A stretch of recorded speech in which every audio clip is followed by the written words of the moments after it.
Did you get in an accident? Did you drive away? What should you do? What if you were involved in a hit and run or a failure to stop at an accident?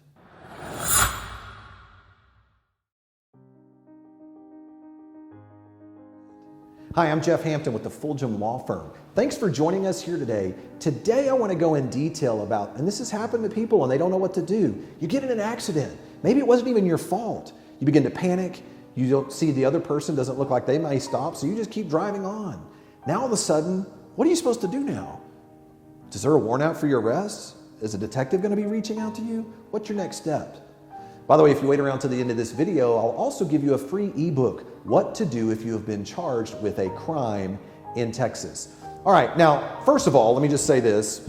If you were in an accident, and the first thing you should do is not drive away, okay? And I know if you're watching this video, maybe that's kind of a moot point at this stage, but if you are ever in an accident, never drive away. Stop, pull over. In fact, it's the law. You're supposed to stop, pull over, and wait, whether someone's injured or they're not injured. Don't drive away from the scene, because here's what will happen. If you do drive away from the scene, here's what's likely to take place. If someone's hurt, if you end up having somebody seriously hurt in Texas, you could end up being charged with a hit and run. Literally, that's a felony offense, and it's very serious. Not only arrested, but you could be looking at fines up over $10,000. You could be talking about prison time or jail time as a condition of that. But if no one is hurt and it's just damage to the vehicle, you're still talking about an arrestable offense of a failure to stop at an accident, okay, with damage. So as a result of that, it's important, don't leave the scene. Now, what if you did though? What if it's too late? If you do leave the scene, here's what's likely to happen. Let's say you're out there and you're not sure what's going on. Well, one of two things will take place. Either number one, particularly in Texas, you'll either get a letter from a police agency stating your vehicle or your license plate was identified as having been involved in an accident for which you did not stop. Now, it's just a form letter that they send out. Now, I'm going to stop and talk about this for just a minute. Really important to understand this. If that has happened, there is a very good chance they do not know who was driving the car at that time. Doesn't mean they're not going to follow up with you, and it doesn't mean they may not have evidence against you. But at this point, you receiving that letter is enough information for you to know you are now targeted. They know who you are. Someone put out something related to your license plate. There might have been cameras that were out there at that time.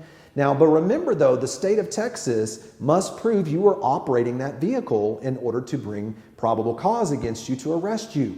So many times what will happen is, number one, you'll either get a letter, or number two, you're going to get a call specifically from a detective. Now, the question becomes this: what do you do? Well, if you get a letter, number one thing you should do is call an attorney to have the attorney look into that issue for you. Why? Well, if you ignore the letter, there's a chance that there could still end up being a warrant going out for your arrest, and you don't want that to be hanging over your head. But at the same time, if you call in on your own to check in on that, what do you think is going to happen? They're going to transfer you to a detective who's going to start questioning you, and you're putting yourself at risk the moment you start to open your mouth and talk to that detective. Now, what if you don't get a letter, but instead you get a call? If that detective is calling and asking for you, guess what that means? They already have a pretty good idea you were operating that vehicle, whether it be through a witness, whether it be through video, or some other means. Now, understand why that detective is calling you. They're not calling you to be nice. They're not calling you to just go over the facts. They are calling you with one primary objective in mind, and that is in order to gather evidence from you, any information from you, in order to sweeten their file so that they can go obtain a warrant for your arrest. All they need is probable cause to be able to get a warrant for either that misdemeanor or felony offense, depending upon the facts of the case. So I want you to be aware of that. By the alternative you have is you don't want to ignore the detective. You certainly don't want to interact with that detective because everything you say can and will be used against you. Alternative number three is to hire an attorney. By hiring a criminal attorney to get involved in this investigative stage, the detective now knows you have exercised your Sixth Amendment right to counsel, and you've also exercised your Fifth Amendment right not to have to speak to him anymore and to get involved in a discussion because your attorney can do the talking for you. And remember, your attorney speaking is hearsay and cannot be used against you. That way you are protected. There's a firewall between you and the state. That way they cannot take or twist or turn any information that you provide in a negative way against you, okay? Now, what if you find out you already have a warrant though? What if a detective calls you and say, listen buddy, we already know you did it. I already have a warrant for your arrest. You need to go ahead and speak to me. Well, first of all, don't speak to them. If you meet with them, all they're going to do is arrest you after they interview you. But now what are your options if you already find out that you have a warrant for your arrest? Well, the first thing you could do is just try to turn yourself in on your own. The problem with that is you don't know what the warrant amount is, you don't know what the bond amount is, you don't know what the warrant number is, and you're walking in cold turkey. You have no idea who you need to set up the information with. You want to make sure you have a bondsman set up, and is there any assurance of what's going to happen when you get out? Because remember, if you turn yourself in on your own, you have no idea what your bond conditions are going to be, and you don't have any real recourse to modify those bond conditions if you're treated unfairly as part of your release process, okay?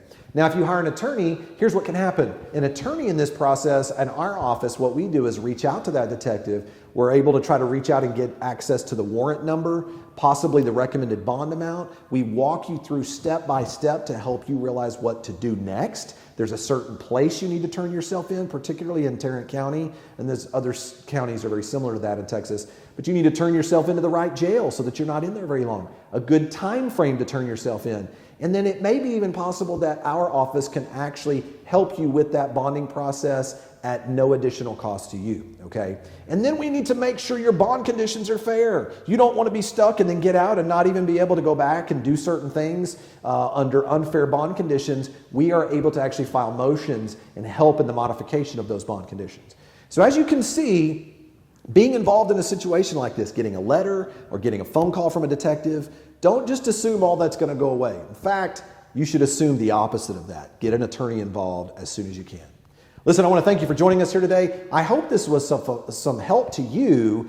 If so, subscribe to our YouTube channel, like this video, and I also promised you a free ebook, What to Do If You Have Been Charged with a Crime in Texas. Thanks for joining us here today. We'll see you next time on our next video series.